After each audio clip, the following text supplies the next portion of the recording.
Bau melati di malam hujan selalu menjadi pertanda buruk bagi warga desa Magersari. Tapi malam itu Darto mengabaikannya. Sampai akhirnya ia mengantar seorang perempuan cantik pucat bergaun putih yang meminta turun di depan makam tua. Senyum dingin, mata kosong, dengan punggung bolong menganga yang menjijikan, membuat Darto sadar ia telah mengantar dirinya sendiri ke akhir perjalanan. Siapa sebenarnya penumpang itu? Dan apakah Darto masih ada kesempatan untuk kembali? Temukan jawabannya dalam siluet malam yang penuh misteri. Siapkan diri kalian, karena kita akan mengungkap kisah yang tidak akan pernah kalian lupakan.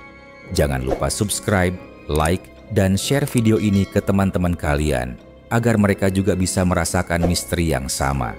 Tinggalkan komentar di bawah jika kalian punya pendapat dan cerita horor seram untuk dibagikan. Terima kasih, semoga diberi sehat selalu. Selamat menonton. Desa Magersari terletak jauh di pedalaman, dikelilingi hutan rimbun yang konon dihuni makhluk-makhluk gaib. Meski indah di siang hari, desa ini berubah mencekam begitu malam tiba.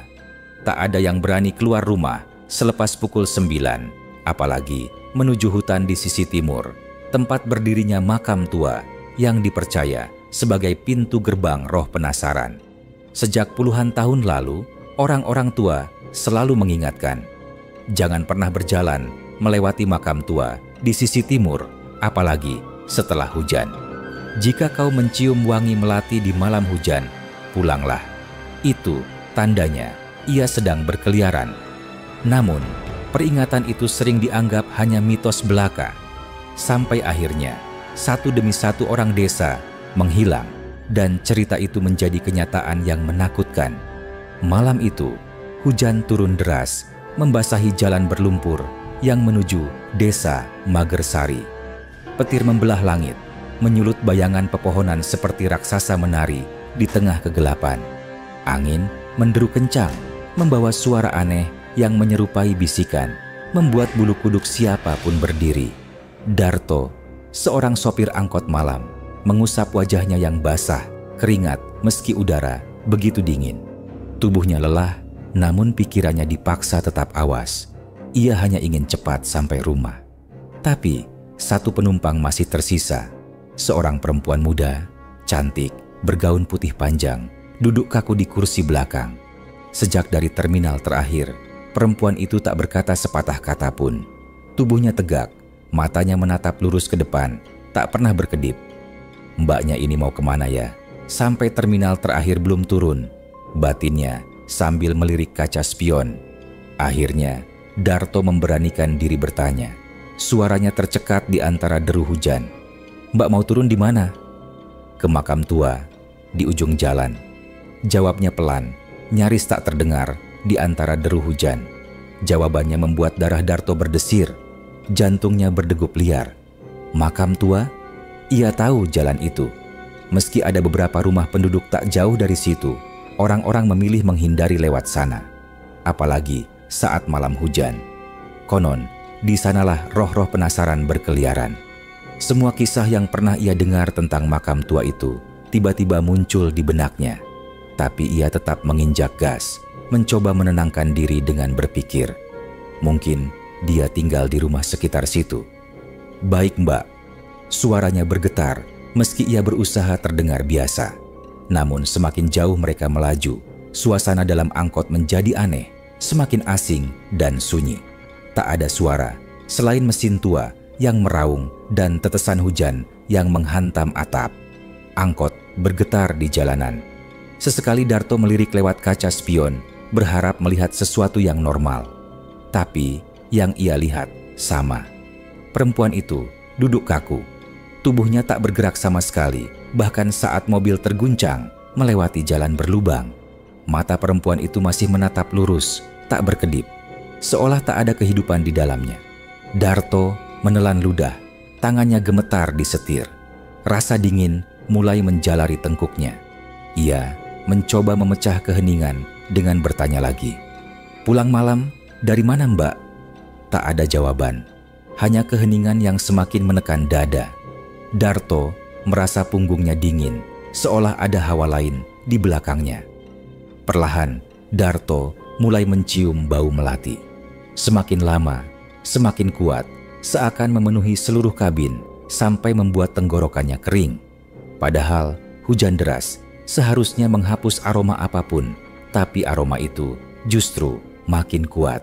Akhirnya, mereka sampai di depan gerbang makam. Lampu angkot menerangi nisan-nisan tua berlumut, sebagian miring, sebagian tertutup semak.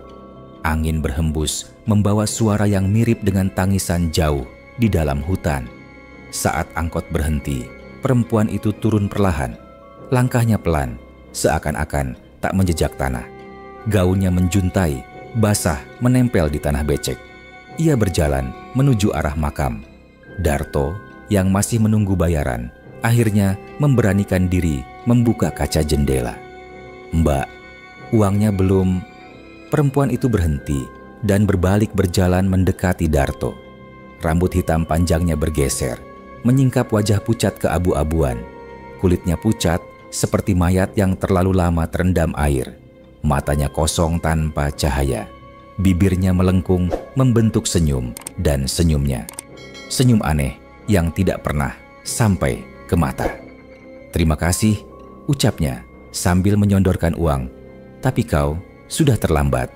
Lanjutnya, suaranya berat, dingin, seakan datang dari dalam perut, bukan dari tenggorokan, dan memantul seolah berasal dari dalam makam itu sendiri. Terlambat untuk apa?" Suara Darto gemetar. Perempuan itu tidak menjawab. Ia berjalan menuju salah satu nisan yang retak dimakan usia. Dan di saat itulah Darto melihatnya. Bagian belakang gaun putih itu robek besar, memperlihatkan lubang besar yang menganga di punggungnya. Dari dalamnya, belatung-belatung basah menggeliat keluar, jatuh ke tanah becek. Bau anyir bercampur wangi melati menusuk hidungnya. Tubuh Darto membeku. Suaranya tercekat di tenggorokan. Perempuan itu berhenti, lalu menoleh dengan gerakan kaku.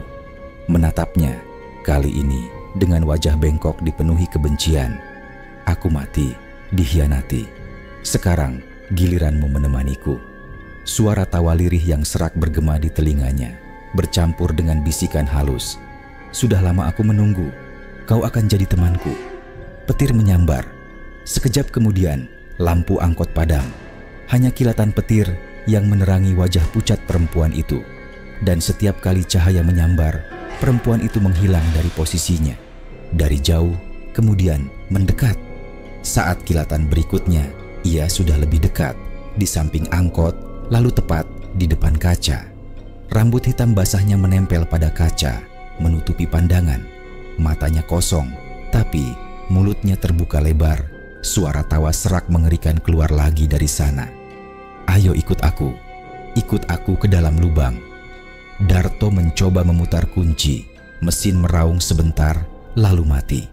Keringat dingin mengalir di pelipisnya.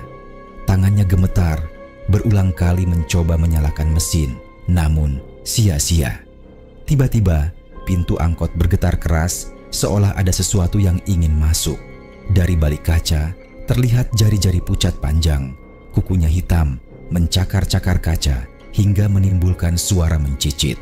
Darto berteriak, tapi suaranya tenggelam dalam dentuman petir yang mengguncang langit dan semua menjadi gelap. Yang tersisa hanyalah tawa lirih bercampur tangisan bayi yang memecah malam. Esoknya, warga desa menemukan angkot Darto terparkir di depan gerbang makam.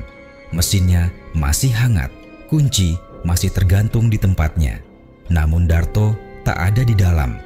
Kursi sopir basah, penuh lumpur bercampur bercak merah yang tak jelas apakah itu darah atau tanah.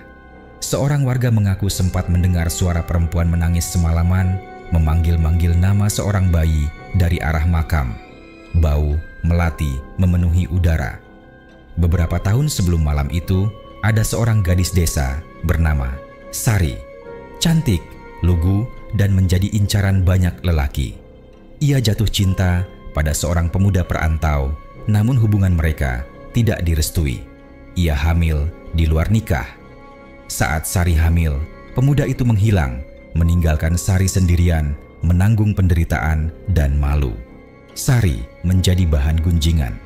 Penduduk desa, alih-alih menolong, justru mengucilkannya. Sari dihinakan, dituduh membawa aib. Pada malam hujan, ia dipukuli oleh orang-orang yang merasa berhak menghukumnya. Tubuhnya diseret ke tepi hutan, lalu ditinggalkan begitu saja. Keesokan paginya, ia ditemukan tak bernyawa, dengan punggung terkoyak seperti dicabik sesuatu. Tak ada yang tahu apakah itu perbuatan manusia atau binatang buas. Ia dikuburkan di makam tua tanpa doa, tanpa penghormatan. Namun, setelah dikuburkan, banyak warga mengaku melihat sosok perempuan bergaun putih berkeliaran di malam hujan, menangis sambil memanggil nama bayi yang tak pernah lahir. Sejak itu, roh Sari bangkit, rohnya yang penasaran berkeliaran. Sosok perempuan bergaun putih menangis sambil memanggil bayi yang tak pernah lahir, lalu diikuti tawa lirih. Bau melati selalu mengiringinya, bersama lubang menganga di punggungnya yang dipenuhi belatung. Konon, lubang besar di punggungnya adalah bekas siksaan dan tanda dendam yang tak pernah terhapus. Tak ada lagi yang berani melewati jalan makam. Namun, sesekali saat hujan turun deras, dari arah makam tua terdengar tawa lirih perempuan bercampur tangisan bayi dengan aroma melati yang menusuk. Setiap kali suara itu terdengar, satu orang desa selalu menghilang. Dan kabar hilangnya Darto menjadi catatan kesekian orang yang hilang. Setelah kejadian itu, warga berkumpul di balai desa. Pak Samin, tetua desa, menggelengkan kepala mendengar kabar itu. Suaranya penuh penyesalan. Ini yang kesekian kali. Aku sudah bilang, kalau kau mencium melati di malam hujan, pulanglah. Itu artinya Sari sedang mencari teman untuk ikut bersamanya di dalam lubang. Dengan suara berat dia melanjutkan, dia bukan sekadar roh penasaran. Dia ibu yang dikhianati, ditolak, lalu mati mengenaskan. Dendamnya menempel di tanah ini. Dan selama hujan masih turun, selama ada orang yang berani melanggar larangan, ia akan terus mencari teman untuk ikut bersamanya di dalam lubang. Warga hanya terdiam, ketakutan. Malam berikutnya, hujan kembali turun deras. Angin menggedor-gedor jendela rumah warga. Petir berulang kali menyambar langit. Desa Magersari kembali membungkus diri dalam ketakutan. Semua pintu dan jendela terkunci rapat, lampu-lampu dimatikan. Namun, dari arah makam tua, suara itu kembali terdengar. Tangisan lirih seorang perempuan bercampur suara bayi yang menangis pilu, lalu berubah menjadi tawa serak yang menusuk telinga. Bau melati terbawa angin, menyusup masuk lewat celah-celah rumah. Di salah satu rumah di pinggir desa, seorang anak kecil tiba-tiba berdiri di depan jendela. Matanya kosong, seolah terpanggil oleh sesuatu. Ia menempelkan wajahnya ke kaca, lalu berkata lirih, "Bunda, sudah datang." Ibunya, yang baru saja memadamkan lampu, menoleh dengan panik. Jantungnya berhenti berdetak sesaat ketika melihat sesuatu dari luar jendela. Rambut hitam basah yang menempel di kaca, dan senyum pucat yang menyeringai lebar. Petir menyambar, rumah itu berguncang, lalu gelap gulita. Keesokan paginya, pintu rumah terbuka lebar, hanya bau melati yang tertinggal. Anak kecil itu hilang, tak pernah ditemukan. Sejak saat itu, warga desa semakin yakin Sari belum berhenti mencari teman untuk ikut bersamanya. Dan setiap kali hujan turun di malam hari, seluruh pintu rumah dan jendela dikunci rapat. Tidak ada yang berani membuka, tak ada yang berani menjawab meski mendengar suara ketukan atau panggilan samar. Karena semua tahu, bisa jadi itu adalah Sari, sundel bolong yang datang menjemput. Saat bau melati menyapa di tengah hujan, itu bukan wangi melati. Itu adalah panggilan dari dalam lubang.